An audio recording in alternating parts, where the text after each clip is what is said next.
This is Bonnie's Eye on Film with my friend and person that I just love, Reggie, the real critic Pondo. Hey, Reggie. hey, Bonnie. Hey, I was on vacation, so I finally made it to South Africa, which is your stomping ground. I mean, I think my brother and sister went with you the first time they made it to South They Africa, did. They did. and that was like 50 years ago. And so now it was my turn. I finally got there. We did Johannesburg, we did Kruger National Park, saw the animals up close, two up close, and we did Cape Town. So we got to see a nice slice of South Africa and learn a lot about how the history really does parallel um, a lot of the things that happen here in the United States. And interestingly enough, that's similar to what we learned when we went to Ghana, how the history in terms of racism and oppression, how that really did mimic or and line up with what happens here in the United States. So a great trip, had a really good time. My wife and her two college mates were celebrating one of their big birthdays. I will not mention it because every time I mention the the big birthday number, they're like, "Why do you have to tell everybody?" But we had a great time. So you told me I would have a great time, and we did. Thanks. Well, the first it's interesting because Ghana's history is so long.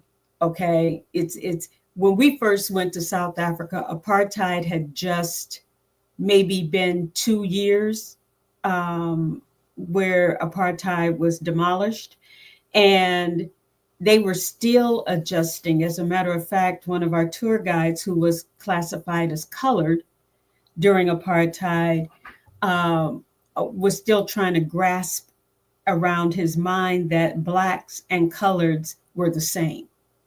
So it's something to think that in 1965 and 68, black people over here got our right to vote and everything, when, and I can't remember the exact date in the 90s or year in the 90s, that apartheid was demolished and they were starting their civil rights. But it's something how history goes and how it repeats itself. Absolutely. I will say before we get into the movie part is it is kind of related to the movies, is that having not visited South Africa, what I would know is what I've seen in the movies or in the news about Nelson Mandela. And there's that scene when he comes out of the jail and he's with Winnie and he raises his hand, and we went to where he did that. So just being a part of history, understanding that history, and just seeing some of those proud moments too. Because while there are some devastating times, and as we relate to history, there are those proud moments that when you're able to kind of smile and like, wow, we did that. So that was great. Yeah, it was. Speaking of movies, Reggie and I went to see Sinners this past week.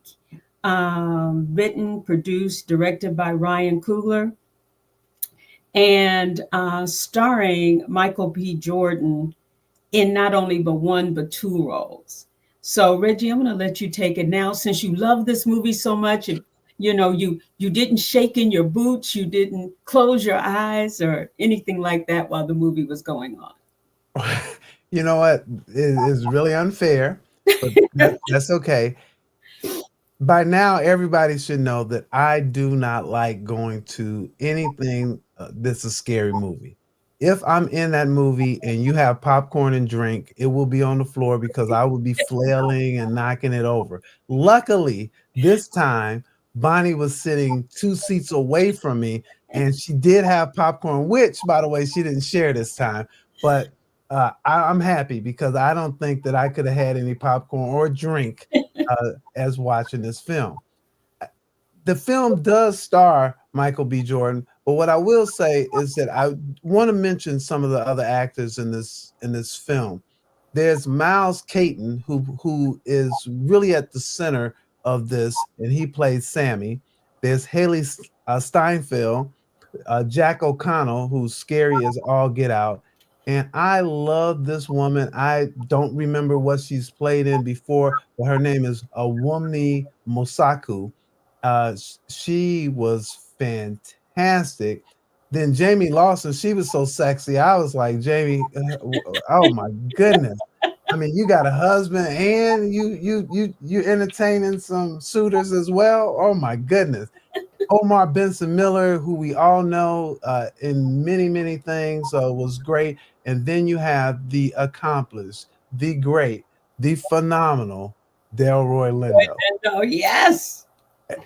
And and when you that's just part of the cast. There's some other when you put that whole cast together, what they did here was from a casting perspective really was a great job. That makes me just give an aside to the Oscars for now adding casting director and stunts as part of the awards. About time, especially in my opinion, for casting directors. If I know sometimes, you got Michael Coogler. You got Coogler with Michael B. Jordan. So they agree that the casting director has nothing to do with that. I understand. I do understand. But the casting director has something to do with all those other people that they brought to this movie. And they brought some really good people to the movie. So what's this one about? It's really about these two twins that Michael B. Jordan plays. They return to their hometown in Mississippi from Chicago to start all over. But all is not exactly what it seems. It's clear from the beginning that they're running away from something, but it's not clear what they are running into. And that something might be more evil than where they came from. And that's where you can hear that line that they put in the movie. You keep dancing with the devil, one day he gonna follow you home. And so that's what it's about. And for me, there were a lot of things to like about this movie, even though I was jumping out of my seat. There was one scene in the movie where a snake is in the back of the truck and it peeked out. I shook myself back into my seat. I just want you to know that this did scare me. But there's a couple of things that I like about this. Firstly, the way what was put on paper here was really good. Ryan Coogler wrote a really good script here. He uses film to he used this film to show us a history lesson. It was a cautionary tale. And of course, it was a nightmare. He did it vibrantly, he did it pointedly, and he did it imaginatively. In the first half of this film, he paints a vibrant picture of Black life during Jim Crow. And I'm telling you, the Black folks look beautiful. Beautiful. Honey, the way they shot this visually, it showed a proud people, a determined people, a purposeful people. And for me, the combination of the close-ups, the costume, set design, makeup, it clearly said that these guys weren't just making a film that entertains, but one which celebrates the richness of our being. I'm gonna stop there because that's the beginning of one of the things I like. How this was shot and the story that it started to tell. And I'll let you come in here. You know what I liked, and speaking on that, was that when I looked at it, I saw family. People were sharecroppers and working in the cotton fields. But when they got dressed up or went to town to go get groceries or going to the juke joint, I mean, they were family. They reminded me of my people. Okay, and like you said, it was shot so well. Another thing that I liked is that he brought in the Chinese factor of the South. With Yao, who played Bo Chow, and Lee Jun Lee, who played Grace Chow, you know, mixing in with the Black community during that time, because in Jim Crow, Chinese or anybody else other than white was the N word. to them, you know? So the way he mixed in that multicultural situation too, and the brilliant idea to cast Miles Canton, who is a prodigy. I mean, this boy at 16 traveled with her, you know, and he's sung with Fred Hampton and all of these other people. This boy can sing, okay, and he learned to play the guitar and everything. The way Coogler set us up, okay, he opens the scene with something that makes you think one thing, not realizing that it's something else. Okay, because for me, Reggie, when he walked into the church, I just knew the Klan had got him, you know, or something. I went there. All right, but when go ahead. No, no. So you're speaking on a few things that I want to touch on as well, because even while these black folks were still working in the cotton fields and dealing with racism, that's how I really understand how you could think that this was a Klan thing. They showed the joy and pain of our people. They Mm. showed the laughter and tears of our people, and of course, they showed the good and evil. And I thought that Kugler boldly put it all on display. I He had a lot to say, and he really, in my opinion, creates a conversation with us about the connection to music and how it bridges the past and the future. And he imaginatively supports that thesis with visually arresting images from the drums of Africa to the hip hop of today. The way in which he did that was so different as to how I don't even want to tell the audience how he did it. That meant I was just about to give that up, but no, you need to go check that yourself. But what he does is he uses that musical history, our musical history, as a cautionary tale, how those rhythms and beats can be used for good, meaning God's work, or for evil, meaning drinking, sexing, sinfulness. Those same rhythms and beats which provide us strength, and they always have, it provides us that foundation, can also be the vehicles that cause us to lose sight of our purpose and fall victim to our sinful nature. And that is what the role of Sammy had to grapple with, was like, daddy wants me to be here in the church. Daddy is telling me I should be using my music for good here. And at one point, one of the twins is telling him that as well. You need to you need to use your music over there, because over here there's nothing good is going to come from that. I will say is that when we talk about the the people who contributed to this film, Coogler went out and got all the best people. Yes, he did. When you look at the cinematographer, it's the director of photography, and that was Autumn Durrell Archipel. She killed this. Mm. She killed it. I mean, absolutely killed it from a cinematographer perspective. But then when you look at the composer, you get Ludwig, who's already won two Oscars. Right. Then you got Ruth E. Carter. Then you you got everybody from a production design. You got Academy Award winner Hannah Beachler. Mhm. Again, from a costume design, you have Oscar winner Ruth E. Carter. So everything in this movie just aligned to have some of the best of the best of the best. And so I'll stop there because there's a couple other things that I really liked about this film, but I definitely want to mention the folks who came together to put this film together. I just think having the best of the best made this a fantastic film. To the point is, if this doesn't win an award and get numerous nominations, there's definitely something wrong. But you're correct about all of that. But what I really liked about it reminded me that, okay, Sammy plays the guitar, blues guitar, beautiful guitar. That reminded me a bit of the piano in the piano lesson, Mm, about the spirit of an instrument and what it plays. wow. Okay, so and Sammy is quite, Sammy's the character's name, is quite um, talented young man. He And like you said, one twin tells him, boy, you need to come on into this juke joint, while the other twin is telling him, you stay, you need to go over there and stay over there. Now, I got to go to Michael P. Jordan playing the part of these twins. To me, it was seamless. Seamless. You have one twin with one personality, the other twin with another personality, the interactions together. I never thought, oh, that's Michael P. Jordan playing both parts. I saw two individual people with two individual personalities, ways of talking, ways of moving, everything. I mean, it was, to me, it was phenomenal.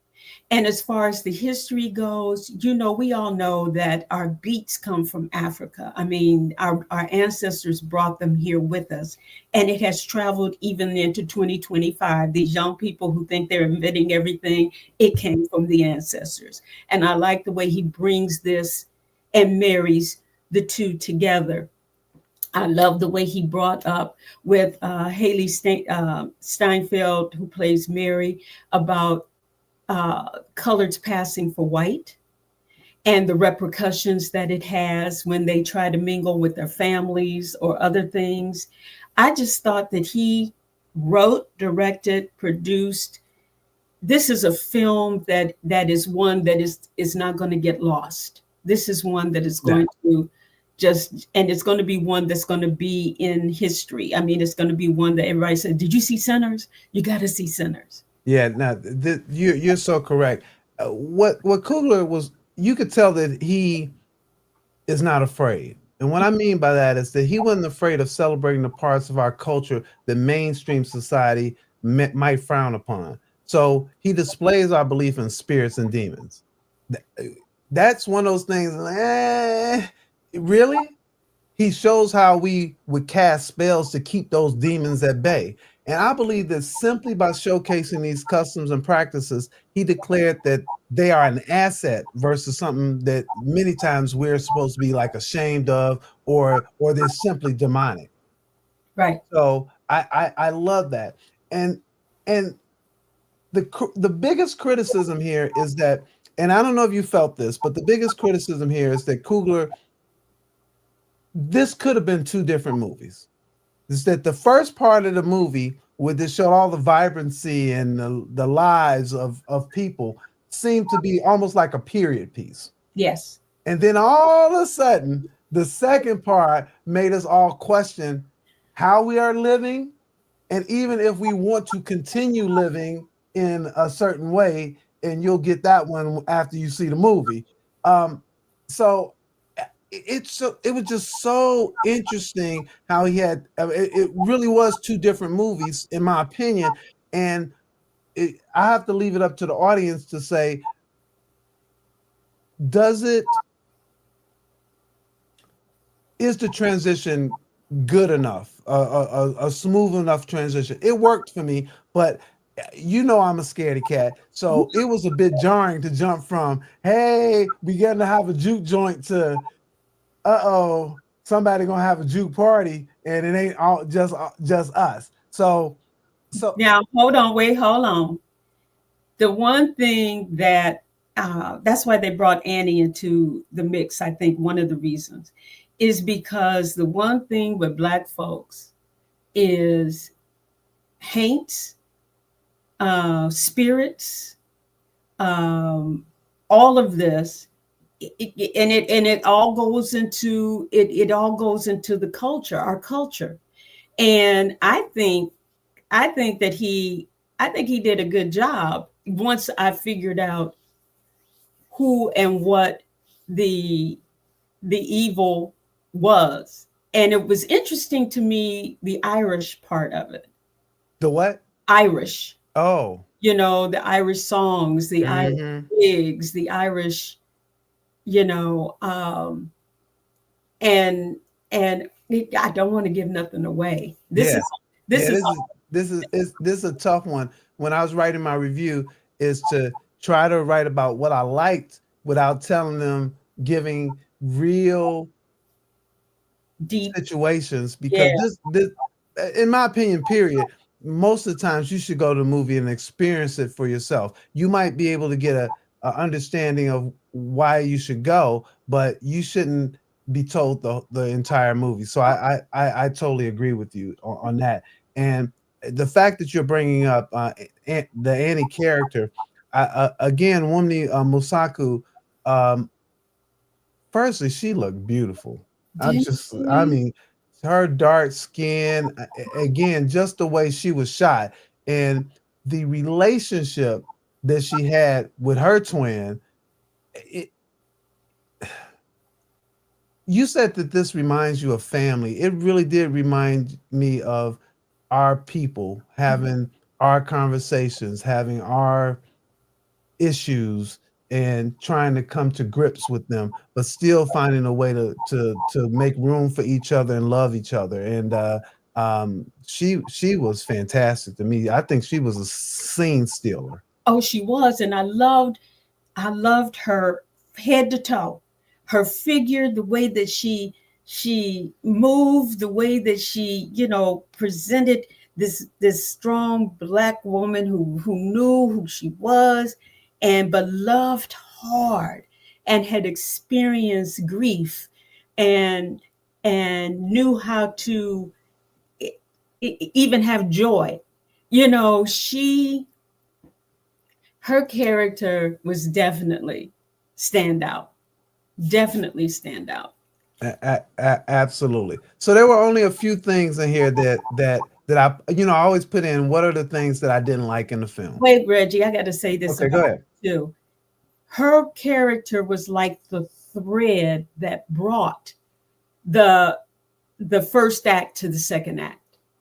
To me, I think Oh, I buy that. her character was the one that sewed it all together. Okay, I'm sorry. Go ahead. No, no, no. They needed her. They needed that character to sew it all together. But I'd be lying to you, to the viewer, that it's not a stark contrast from first half to second half. First half to second half. Woo! That's all I'm gonna say about that. But you know what? I do want to go back uh to talk about Caton, because you say, "Boy, can he sing?" What I felt that they did is that they didn't rely on his singing. No, it was his They playing. did they did not rely on his singing at all. I think maybe there's 3 times in the film in which he sung, but they relied on him having to act. This He was had, his first he had acting experience, his very first acting film experience, and he didn't know how to play the guitar before it. Yeah, yeah. They relied on him having to bring more than just his ability to sing, and I think he did a really good job there. As it relates to Michael B. Jordan, he it really did feel like there were 2 different characters being played there, and I got a little bit confused as to which Jordan, which twin was loving which woman. And the reason I did is because I was so scared at certain times. I was closing my eyes and like, oh, is he with Mary or is he with Annie?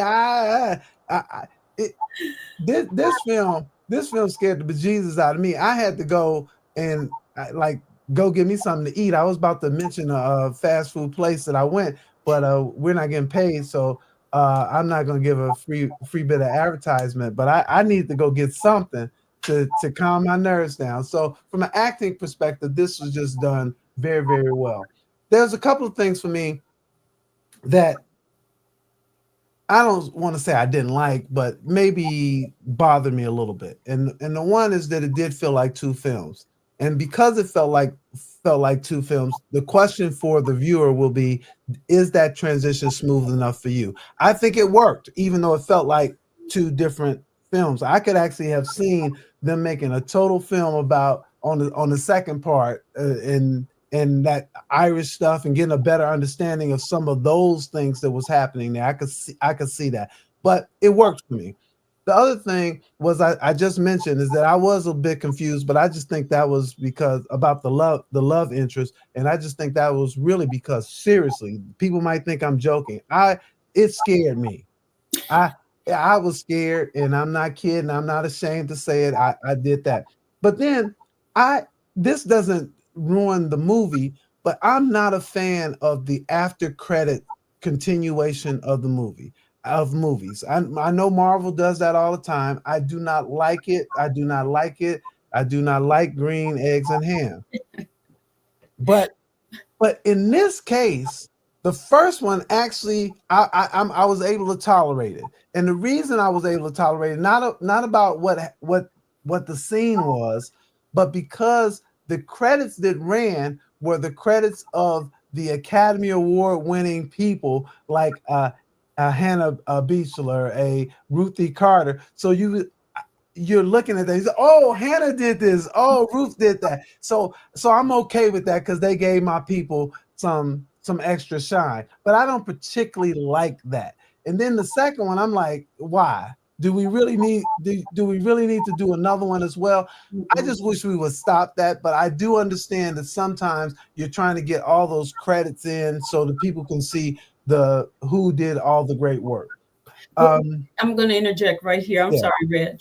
I agree with you. I'm one of those don't like to sit through the credits and then you get this 2 second scene, like with Marvel. And unfortunately, the second sit through for this film. The first sit through, I can kind of see. Okay, number one, everybody, sit through the first set of credits. You got to sit through the first because the second scene that they show is full scene. It's a full scene and it's a surprise scene of who's in that scene. So you need to sit and go through the first set of credits and then see that. I understood that. I kind of liked that it was a surprise. You sat through it and it was like, okay, I'm sitting through, what am I going to see? But then it was a surprise, which I ain't going to tell you what it is. But yeah, the whole sitting through the whole other section. And I'm going to tell you, to see this boy sing and play the guitar, I'm going to tell you what the second one is. So you don't have to say and wait for that. But sit through the first set. Yeah, so that would be it for me. So, on my scale, firstly, this is you definitely should see this movie. On my scale, I gave it a 3.5 out of 4 reels, and I it might have got a 4 for me. I'm just a scary cat, so every time you sending me to some scary movies, I'm like, oh help me, help me, help me, Lord, help me, Lord. But this was good. This was good from the writing to the acting to the all the other what they call below the line stuff, the hair and makeup, everything in this for me really worked. And Michael B. Jordan deserves, man, some serious kudos because the way in which he carried this movie, playing these two characters, was magnificent. The word magnificent actually is not even adequate to describe the artistry by which he navigated or helped us navigate through this movie. I can't tell which one was smoke and which one was stack. I can't. And I'm trying. And as I was writing my review, I'm going, was stack with Annie or was smoke with Annie? It was like I can't remember which was which. And he was fantastic. I gave it 4.5 out of 5 winks of the eye. And a must see in the theater. People, don't wait for streaming. You got No. to see this film in the theater. You have to see it. And if for And nothing, what's your reason for that? What is your reason for why you have to see it in the theater? Because I have a reason, and I want to hear yours. because no, well, for me, I like to be enveloped in the darkness. But to see all of this, to get the full effect of the colors, the movement, the everything about this film, it needs to be on the big screen for me. You become enveloped in it when it's on the big screen in a dark theater, opposed to sitting at home looking at it on TV. I agree with that. My reason is different. You need to be in a communal space to watch this film. firstly, I needed somebody on my left and right sides because I needed somebody to help stabilize me. But you need to be in a communal space. The experience of watching this with other people is will be like no other. Just watching it at home is it'll be just another movie. But watching it with a group of people, and particularly if you're gonna watch it with some black folks, you know there's going to be some commentary in the movie, and I'm not talking about irritating commentary. No, You because we get that sometimes. You'll get laughter. You'll get a number of things that'll happen in the movie, and I just think that that interactive experience will have an impact on how you view this film. I agree 100% because some of the commentary that went on was not only hilarious, but if I was a talker in the film, I would have been saying the same thing. I would have been saying some of the same stuff. So no, and for me it wasn't disruptive. I think the communal sometimes it can be disruptive. So I can hear somebody saying, "Oh my lord, I just want to go there and watch the movie." I feel you, I do, but this it wasn't disruptive, and you will get some comments, you will get some reactions, some laughter, some oohs, some ahs, and you will get people like that. I don't know any people like this, but I think people who will be jumping out of their seat at a couple of scenes or No, something like you don't know. I do.